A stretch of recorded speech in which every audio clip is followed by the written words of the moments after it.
wabarakatuh. Di sini saya akan memperkenalkan nama-nama kelompok saya, yaitu 1. Novita Meratu Solihah dengan NIM 12620 5213212 dengan nomor absen 48. 2. Laila Yusyu Khoiro Rahayu dengan NIM 1262052111037 dengan absen 02.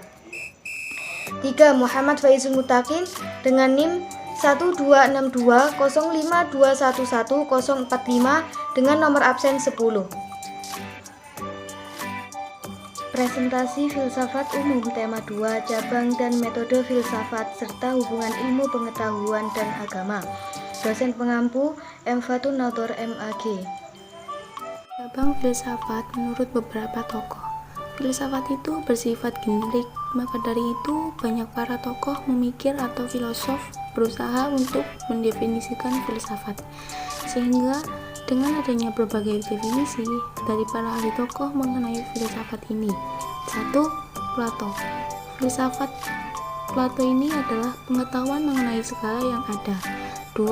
Aristoteles, yaitu filsafat adalah metode atau cara yang digunakan untuk menyelidiki sebab dan asas suatu benda. Yang ketiga, Immanuel Kant, yaitu filsafat adalah ilmu pokok dan pangkal dan segala pengetahuan yang mencakup 4 persoalan di dalamnya, yakni 1. Apakah yang kita ketahui? Metafisika. Yang kedua, apakah yang kita boleh kita kerjakan? Etika. Yang ketiga, sampai di manakah harapan-harapan kita? Agama. 4. Apakah yang dinamakan manusia itu antropologi? Filsafat menurut ahli filsafat. H. de Vos menggolongkan filsafat sebagai berikut: A. Metafisika, B. Logika, C. Ajaran tentang ilmu pengetahuan, D. Filsafat alam, E. Filsafat kebudayaan, F. Filsafat sejarah, G. Etika, H. Estetika, I. Antropologi.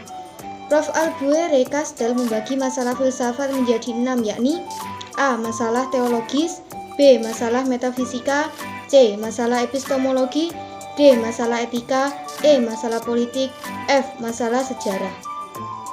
Richard H. Popkin dan Dr. Avrum Astrol membagi dalam 7 bagian, yakni A. Etika, B. Filsafat politik, C. Metafisika, D. Filsafat agama, E. Teori pengetahuan, F. Logika, G. Kontemporari filosofi.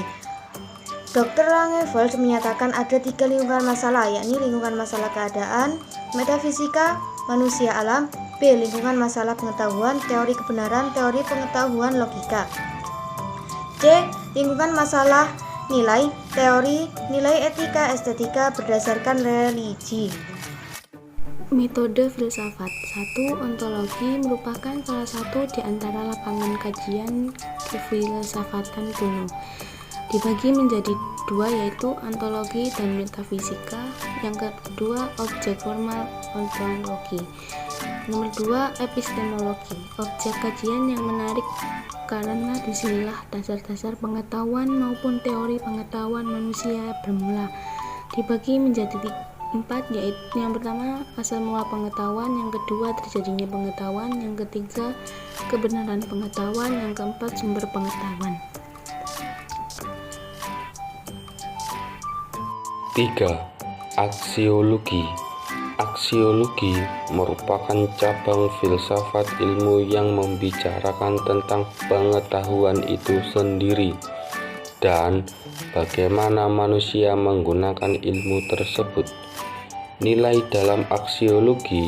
Yang pertama, etika adalah cabang aksiologi yang membahas tentang moral. Yang kedua, estetika adalah mempersoalkan tentang nilai keindahan. Karakteristik nilai. 1. Nilai objektif atau subjektif. 2. Nilai absolut atau relatif. Hubungan filsafat, ilmu pengetahuan dan agama.